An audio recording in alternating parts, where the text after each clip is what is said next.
Let's talk about practice. What is practicing? What can you practice? Why would you practice? And what part of you is practicing? So if you think about what is practice, one way to look at it is it's the secret life that you carry on while your ordinary, mundane human being world is happening. Practice is this invisible thing that maybe only you know about. So that's, in that way, it can be secret because nobody needs to know that you're practicing, which makes that you're actually living two lives at once. You have this ordinary life and this conversation, these relationships, the way you hold space, and at the same time, your attention is on something else. And this something else, this practice, is whatever your box cannot already naturally do. So as you keep practicing, more and more options become available to your box. The next practice is what is not yet available or inside of your box, meaning what is natural, what you are unconsciously competent at. In some way, you could see practice as going orthogonal. If this is the ordinary space, you go orthogonal, perpendicular to what is seemingly happening. And it does not necessarily mean that you have an impact directly into the ordinary space. The impact is mostly in you building matrix. So matrix is the substance with which you are catching consciousness. So everybody has a unique matrix that can catch different kind of consciousness. So it's easy to notice that if you meet a musician who's been practicing piano for 20 years, he has an ability to notice the difference of notes or the quality of a piece that if you're a beginner in piano or you're just listening to a classical concert, you would not have the matrix to catch the difference of the subtlety of the distinction of the five-body experiential distinction of a piano maker. So it's the same in regards to your ability to hold space for extraordinary or archetypal spaces, and especially for healing and transformation from radical responsibility, is to what degree are you able to notice what is going on inside of you, outside of you, in the space, in the relationship between people. That depends on your matrix. Practice is one of the most efficient and consistent way to build a matrix in which you can catch more consciousness and therefore create different results. So this question is, what can you practice? One of the ways to look at this is considering this map of new results and at which level are you practicing? Are you practicing at the level of having new action or making new decision, having access to new option, or having access to new thoughtware, or even practicing at the level of context? The what can be practiced is endless.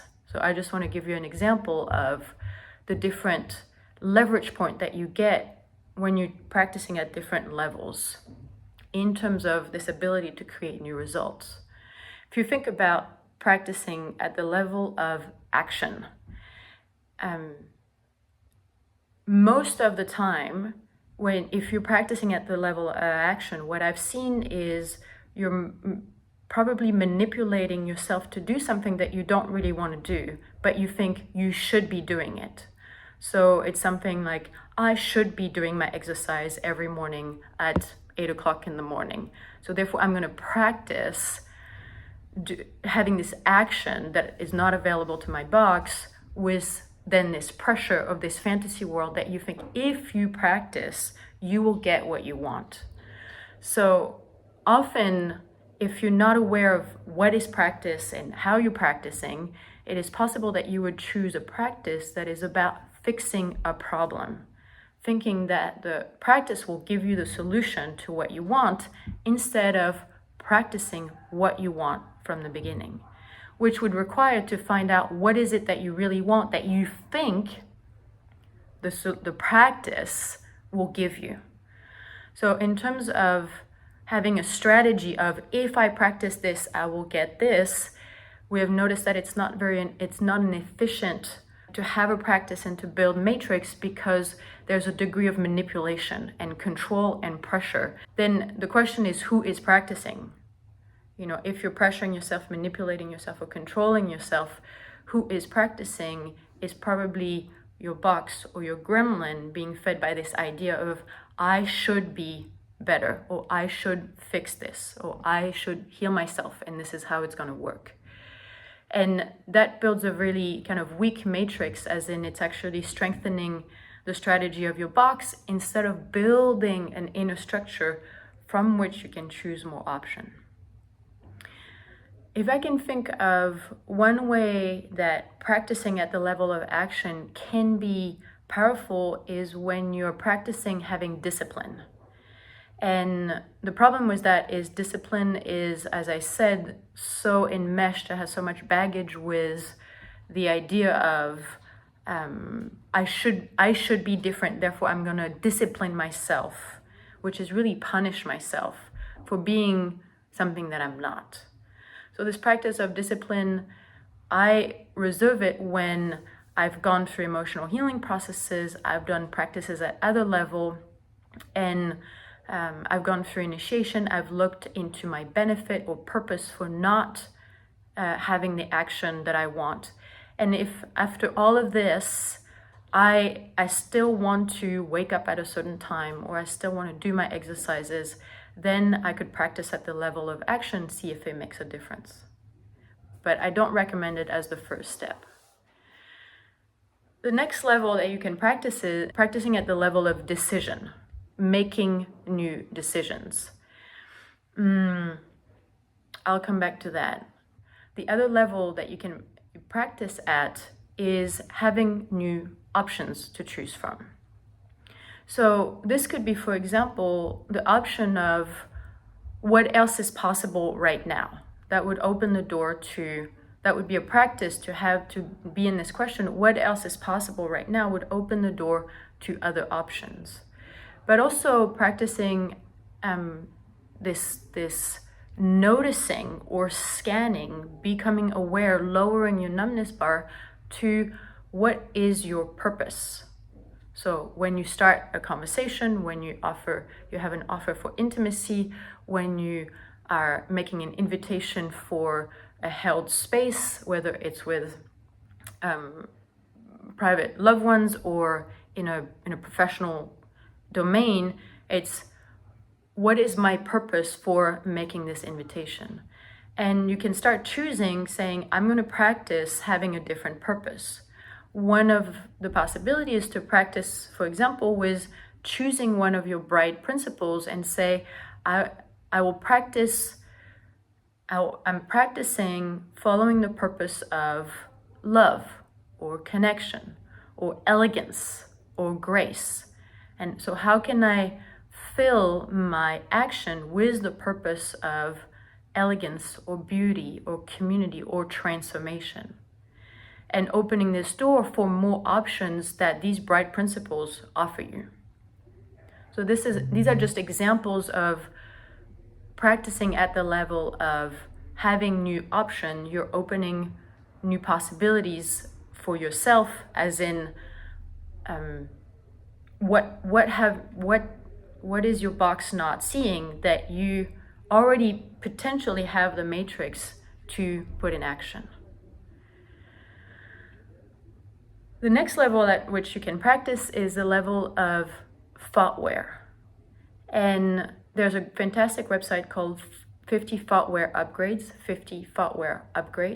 that list 50 thoughtwares from Archan, at which level you can practice to first notice the old thoughtware that you're carrying, and then replacing it through practice, replacing it with a new thoughtware that then opens many new possibilities,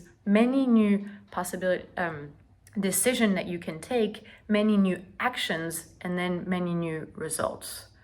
So working at the level of thoughtware is working at the level of the fabric of your box. It's what your box is made of. It puts your box in a liquid state at its structural level.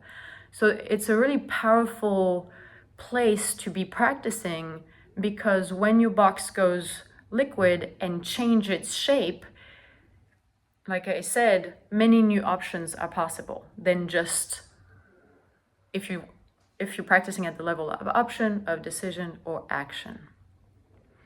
And then there's the possibility of practicing at the level of context. And this is this quest, and it takes noticing, scanning, and practicing noticing what are the different levels of responsibility that human beings can take. You yourself, but also other people. And to start noticing when somebody is making an offer, whether it's on television, whether it's the cashier, whether it's your partner, whether even it's your children, or you hearing a couple speak on the street, is what is the level of responsibility that they're taking for their offer, but also for the space. And as you start noticing the different qualities, experiential 5-body qualities of what does it feels like, what is the sensation of a child level responsibility offer, or decision, or declaration, or choice. What is adult, what is high, what is radical responsibility, building this sensitivity to that level of context through practice. And the practice is first noticing, and then being able to share it with other people so that they can give you feedback of, well, it seems that this offer for intimacy would be a high level of responsibility and not radical because, and doing this research together. The possibility of practice at the level of context is also shifting your point of origin from one context, for example, the child level responsibility context that you were born and raised in, into, for example, radical responsibility. And having this practice of declaring, sensing, rooting yourself in radical responsibility, and noticing the different possibility, the different kind of feedback, the different synchronicity or coincidences that happens as you're shifting in different levels of responsibility, which are different contexts. So these are just examples of what practice means. This question about why practice? Well, in terms of the evolution of consciousness and your own personal evolution of consciousness, meaning your ability to be more aware of what's going on inside of you and what's going on outside of you, and what is possible in this relationship between your inner world and your outer world. Like I said before, the thing that will make a difference is matrix, because as you build a matrix, you will evolve reflexively instead of through pressure or through manipulation or through force of will. So actually, it's very rare that you can evolve through just sheer force of will. What will make a difference is building matrix so that reflexively and automatically and organically, therefore sustainably, you can become the thing through which new options, new creations are possible. Then there's this question of who is practicing. And if you practice through, like I said, manipulation or shoulds, through your parent ego state of trying to be better or trying to fix yourself, the part of you that is practicing is your survival strategy.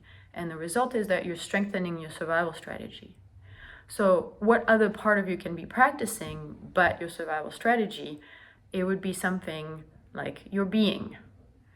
Meaning it comes from this place, this hunger, but also this pain of your being wanting to get out of the cage of your box, and taking one little step of saying, in this part of my life, I want to expand my being. I want to stretch to see what else is possible. I'm hungry for this little difference in my life, whether it's practicing centering. What happens? Who do I become when I keep my center in the face of advertisement or my partner or feedback or even my own box?